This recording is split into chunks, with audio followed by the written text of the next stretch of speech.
BA second year में political class में हम आपको स्विट्जरलैंड के संविधान के बारे में बता रहे हैं, जिसमें हमने आपको बहुत कुछ बताया है। प्रत्यक्ष लोकतंत्र के बारे में जाना हमने कि प्रत्यक्ष लोकतंत्र जो है वो स्विट्जरलैंड में है, और स्विट्जरलैंड को हम प्रत्यक्ष लोकतंत्र का घर भी कहते हैं। उसके हमने अभिकरण जाने, साधन जाने, और आज हम विचार करते हैं कि प्रत्यक्ष लोकतंत्र के जो उपकरण हैं, साधन हैं, उनका क्या मूल्यांकन है, कहाँ तक वो सही है, कहाँ तक उनमें कमी है, क्या दोष हैं, क्या गुण हैं। तो आज हम समीक्षा करते हैं लोकतंत्र के जो सफल संचालन के लिए जो साधन विकसित किए गए हैं स्विट्जरलैंड के अंदर, उनमें क्या कमी है और क्या उसमें सुधार हो सकता है। तो सबसे पहले हम बात करते हैं मूल्यांकन को लेकर के कि वहाँ आरंभक भूलों का उपचार, शासन की त्रुटियों पर प्रतिबंध, ये कुछ ऐसी बातें हैं जिनसे लग रहा है कि वहाँ प्रत्यक्ष लोकतंत्र का मूल्यांकन होना जरूरी है। तो बात कर रहे हैं कि शासन की त्रुटियों पर प्रतिबंध। हमने देखा ये जरूरी है। शासन की त्रुटियां होती हैं, जो शासक जब सत्ता में आ जाता है उसमें मद आ जाती है, घमंड आ जाता है। तो ऐसी स्थिति में शासन में कुछ त्रुटियां हो सकती हैं, कुछ नौकरशाह वर्ग मनमानी कर सकता है, और वो सब चीजें उपकरणों से दूर हो जाती हैं। जैसे आरंभक है, जनता स्वयं उसमें कानून बनाती है। जैसे कि प्रत्यावर्तन है, जनता गलत प्रतिनिधियों को समय से पहले वापस बुला लेगी। जनमत है, बिना जनता की सहमति के कोई कानून लागू नहीं होगा। तो ये बात है कि शासन की जो भी कमी है, त्रुटि है, उन पर प्रतिबंध लग जाता है। वास्तव में है भी कि जो उपकरण जनता को प्राप्त है, जिनसे वहां प्रत्यक्ष लोकतंत्र आया है, शासन की जो एक तरीका से मर्यादा बन गई, शासन को क्या है कि संतुलित होने में सुविधा होगी। तो शासन की त्रुटियों पर क्या लग गया, प्रतिबंध लग गया कि शासन जो है, शासन में जो भी व्यक्ति हैं, सत्ताधारी जो भी हैं, वो मनमाना शासन नहीं कर सकते हैं। उन पर कुछ न कुछ प्रतिबंध है, उन जो गलती वो करेंगे उस पर प्रतिबंध है। दूसरी बात है कि आरंभक भूलों का उपचार है। जो आरंभक है, यदि उसमें कोई कमी रह गई है, संसद के बनाए गए कानूनों में कोई कमी है, तो जनता को लग रहा है कि ये सुधार होना चाहिए। आरंभक में क्या होता है, जनता की सभा होती है, जनता मिल बैठ करके विचार करती है। यदि कोई कमी उसमें रह गई है तो उसमें सुधार होता है, क्योंकि जनता का ही शासन है। तो आरंभक क्या है, भूलों का एक उपचार है। तो ये इसके मूल्यांकन में क्या हो गया, इसमें कोई सुधार हो सकता है, सुधार की संभावना ज्यादा है। आगे है कि इसमें प्रतिबंध लग जाते हैं, प्रतिबंध लग जाते हैं। अत्याचारी जो शासन है उस पर प्रतिबंध लग जाता है। गैर जो कानूनी है, गैर संवैधानिक नियम है, उन पर प्रतिबंध लग जाता है। जनमत के माध्यम से जनता उसको क्रियान्वित होने से रोक देती है, लागू होने से रोक देती है। तो यहाँ प्रतिबंध लग गया, कहने का मतलब ये है अयोग्य प्रतिनिधियों पर लग गया। एक बार निर्वाचित हो गया और जनता के हित में काम नहीं कर रहा है तो जनता उसको हटा देगी। तो ये क्या है, प्रतिबंध हो गया। आगे है कि कर्तव्यों के प्रति जागरूक बन जाते हैं कि हमें कौन से काम करने हैं। यदि जनता को ये अधिकार नहीं हो कि वो हटाए, तो क्या है कि नेता भी मनमानी करेगा। अब नेता पर में भय बना रहेगा, उसको डर है कि यदि मैंने अच्छा काम नहीं किया तो कभी भी मुझे पद से हटाया जा सकता है, कभी भी वापस जनता वापस बुला लेगी, रिकॉल करेगी एक तरीका से। तो ये व्यवस्था है, और ये एक डर और भय की भावना पैदा कर देती है विधायक के अंदर, एक प्रतिनिधि के अंदर। तो दलों, हाँ, तो क्या है कि कर्तव्यों की जागरूकता आ जाती है कि हमें कौन से काम करने हैं। हमारा जो कर्तव्य है, हमें उस कर्तव्य से विमुख नहीं होना है, कर्तव्य का ईमानदारी से अच्छी तरह से पालन करना है। और ये एक विचार लोकतंत्र के लिए अच्छा भी है, देशभक्ति की भी भावना आती है, और सफल संचालन की शर्त भी बन जाती है। आगे है कि देशभक्ति में वृद्धि होती है, देशभक्ति में वृद्धि हो जाती है। अच्छे नेता अच्छा प्रकार से शासन चलाएंगे और जनमत की भावना उसमें बनी रहेगी। उनमें देश की एकता, ईमानदारी, चरित्र, ये सब गुण आ जाएंगे। कहने का मतलब है देश की भावना सर्वोपरि रहेगी। देश पहले, बाद में उनके व्यक्तिगत स्वार्थ होंगे। कहने का मतलब ये है कि देश की भावना, देश के प्रति मर मिटने की, एकता की, सुदृढ़ता की ये भावना पैदा हो जाएगी लोगों में। आगे दलों का महत्व।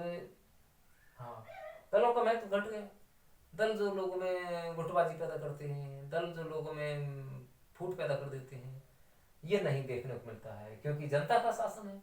जनता अपने प्रतिनिधि क्या है कि स्वयं प्रतिनिधि है, जनता ही शासक है और शासक ही जनता है। तो ये क्या है कि दलों का महत्व इसमें, ऐसा नहीं है दल नहीं होते हैं, दल तो हैं, लेकिन उनका महत्व कम हो गया, जनता सर्वोपरि हो गई। तो ये बात कहाँ देखने को मिल रही है? स्विट्जरलैंड में देखने को मिल रही है। तो यहाँ मुख्य मुख्य बातें हमने देखी कि प्रत्यक्ष लोकतंत्र के सफल संचालन में ये जरूरी है कि शासन की त्रुटि पर वहाँ प्रतिबंध लग गया। प्रारंभ के जो आरंभक है वहाँ व्यवस्था है, इससे भूलों का उपचार हो जाता है, भूल सुधर जाती है और प्रतिबंध लग जाते हैं। अयोग्य शासन पर, अयोग्य नेताओं पर प्रतिबंध लग जाते हैं। नेताओं को अपने कर्तव्यों के प्रति सचेत रहना होता है।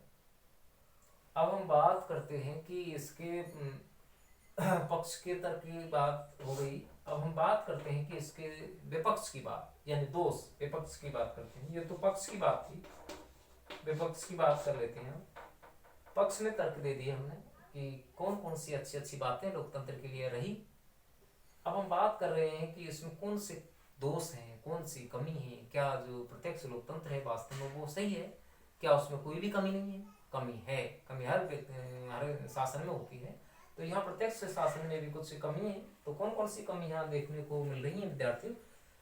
पहली कमी देखने को मिलती है कि ये जो शासन है जिसमें जनता स्वयं कानून बनाती है, आरंभक के रूप में कानून बनाती है, लेकिन ये तो आप भी जानते हैं कि कानून बनाना जटिल काम है और इसमें हर व्यक्ति सक्षम भी नहीं होता है। हर व्यक्ति कानून की जटिलताओं को, पेचीदगियों को नहीं समझ सकता है। कानून जटिल होते हैं, नियम जटिल होते हैं, संविधान की मर्यादाएं को देखना जरूरी होता है। तो जनता जटिल कानूनों का निर्माण नहीं कर पाती है।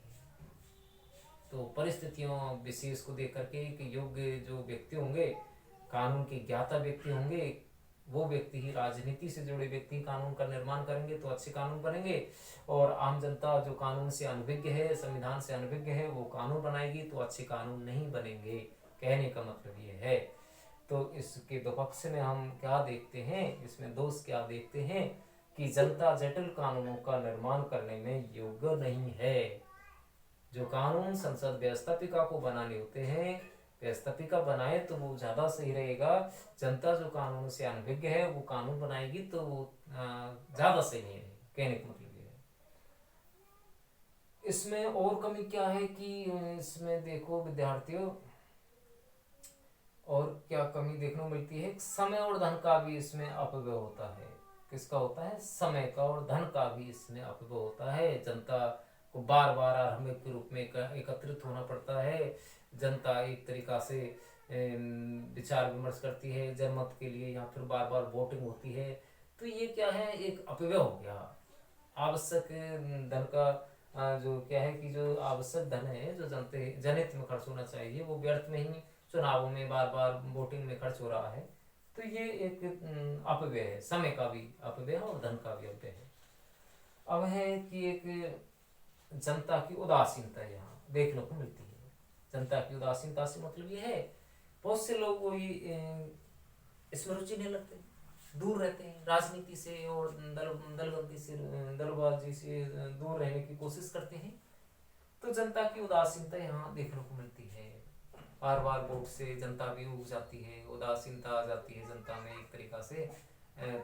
तो ये भी एक कमी है यहाँ पर, प्रत्यक्ष लोकतंत्र में कमी देखने मिलती है, उदासीनता यहाँ देखने को मिलती है। इससे रूढ़िवादिता को प्रोत्साहन मिलता है। रूढ़िवादिता आ जाती है, जो पहले से चला आ रहा है जनता उसको बदलना प्राय नहीं समझती है, उसमें परिवर्तन करना उचित नहीं समझती है।